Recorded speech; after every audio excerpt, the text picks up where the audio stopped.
이 두꺼워진 인대나 뼈가 신경을 누르게 되는 게 협착증 발병 기전이라고.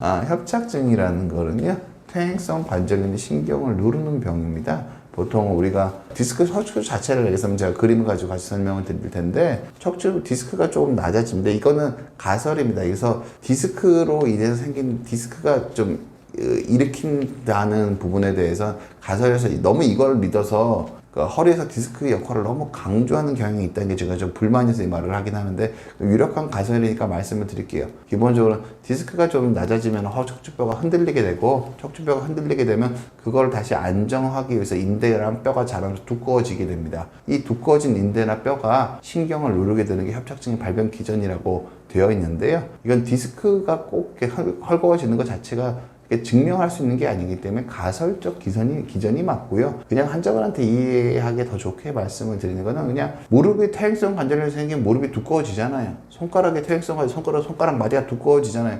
그게 그냥 허리뼈에 일어나는 거고요. 그 허리뼈에 그게 일어나게 되면은 두꺼워지면 안에 신경이니까 눌릴 거 아니에요. 근데 이 두꺼워져 눌리는 과정 자체가 디스크가 좀 흔들리면 그런 게 좀 빨리 진행할 것 같다, 그런 거를 얘기를 하는 거지, 실질적으로는 디스크는 다 주저앉아 있는데 협착 별로 없는 경우도 있습니다. 그래서 꼭 그렇게 100%라고는 얘기를 할 수는 없는데, 전체적으로 그런 흐름으로 이해하시는 건 맞습니다. 내가 늙어갔는데 늙지 않을 방법은 뭐가 있을까요? 라는 똑같은 질문이에요. 그러니까 해결이란 건 없습니다. 그냥 관리하는 질환이고요. 협착증은 관리하는 질환이라고 보시는 게 맞고, 노화의 현상인 게 맞습니다. 그렇다고 이게 병이 아니라는 게 아니라, 협착증이 돌아갈 수 없는 몸의 노화를 일으키는 시기가 되면은 빨리 초기에 하셔야 됩니다. 내 몸이 다리 힘이 점점 떨어지고 있는데 운동하고 있으시면 안 되고요. 활동량이 점점 줄어들고 있는데 나는 안 아프니까 괜찮다고 생각하시면 안 되고요. 다리가 맨날 시려서 잠 못 자면 성격이 계속 변하고 우울해지고 있는데 운동할 거야 라고 생각하시면은, 이게 몸이 이렇게 한번 변해버리면 원래 상태로 못 돌아가시기 때문에, 그 전까지는, 이런 비가역적 변화들이 나타나기 전까지는 근력 운동하시고 유산소 운동하시고 건강하게 관리하시고 생활습관으로 관리하시는 게 맞고요. 이 시점, 이 순간이 오면은 몸이 연세가 드시면서 협착이 노화를 촉진하게 되는 순간이 되셨을 때는 수술적 치료를 포함해서 적극적인 치료를 꼭 생각하셔야 됩니다. 이게 혈류세명이 너무 늦었기 때문에 이런 순간이 오는 걸 잘 포착해서 잘 치료하셔야지, 기대 수명이 아니라 건강 수명이 늘어납니다. 건강 수명은 안 늘고 기대 수명만 느는 거는 재앙입니다. 재앙. 그렇게 말씀드립니다. 당연히 매우 많습니다만요.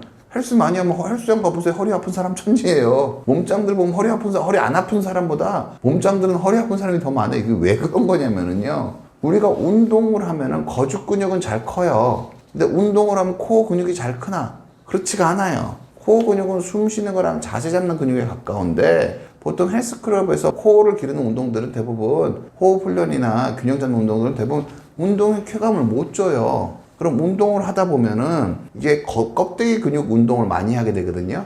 근데 실제로 문제는 뭐냐면은요, 껍데기 근육은 하는 만큼 계속 늘어요. 근데 코어 근육은 단련하기도 힘들고 그거에 비례해서 늘질 않아요. 그럼 상대적으로 신경을 충분히 써주지 않으면 껍데기 근육이 더 커진다고요. 그러면 통증은 어떨 때 오고 문제는 어떨 때 생기냐면요, 속 근육, 코어 근육에 비해서 껍데기 근육이 훨씬 더 강할 때 문제가 생기는 거예요. 운동을 많이 하면은, 일반적인 의미에서 근력 운동을 많이 하시면은, 이게 균형 운동을 좀 소홀히 하시면은 허리가 더 잘 상하는 게 맞습니다. 그래서 헬스 하시는 분들 제일 쉽게 권해드리는 거는요, 달리기 많이 하시라고 말씀드립니다. 결국 달리가 코어 운동이거든요.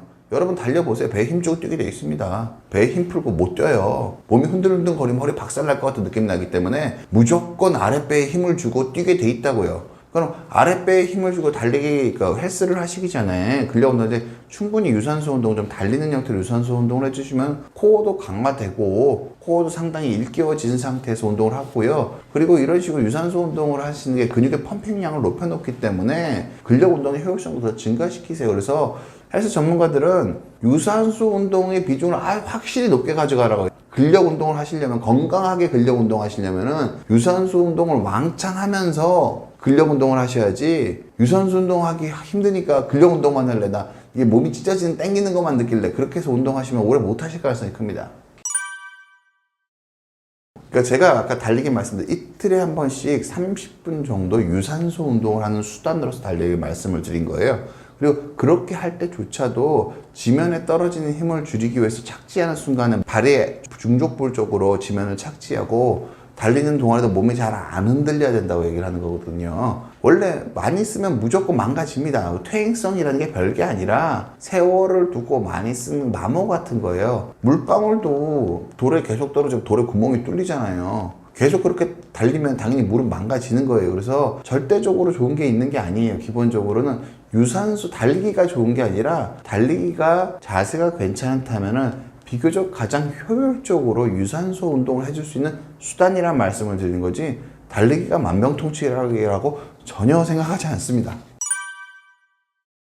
결국은 이게 협착증이라는 게 결국은 노화라고 관련이 있다고 그랬잖아요. 노화, 연세가 더 들게 되면은 몸이 늙게 되면 협착을 못 견디는 거예요. 제가 환자분들 말씀 많이 드려요. 길에 다니시는 분들 중에 70대 중에서는 풍채가 좋으신 분들이 꽤 많아요. 80대 중에 풍채 좋으신 분은 길에 잘 못 볼걸요? 이게 무슨 뜻이냐면은요, 무게가 많이 나가면 못 버티는 겁니다. 나이가 들면은 근육은 떨어져요.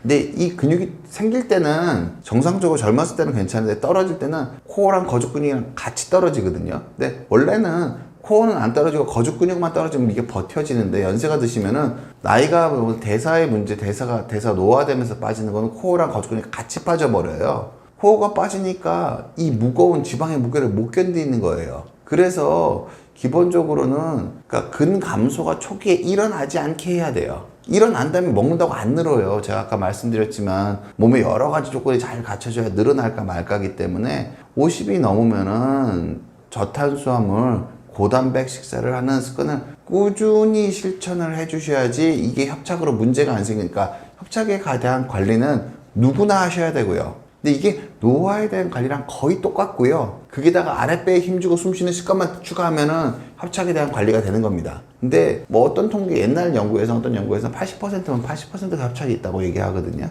그 정도까지도 협착증은 되게 흔한 문제예요. 근데 협착증이 있는 게 중요한 게 아니라 고도의 협착까지만 안 가면 되고요. 그리고 고도의 협착이 가더라도 내가 보행거리만 안 떨어지면 돼요. 협착이 되더라도 내가 다리에 마비만 안 오면 되고요. 내가 활동량만 안 줄어들면 상관없거든요. 무슨 상관이에요?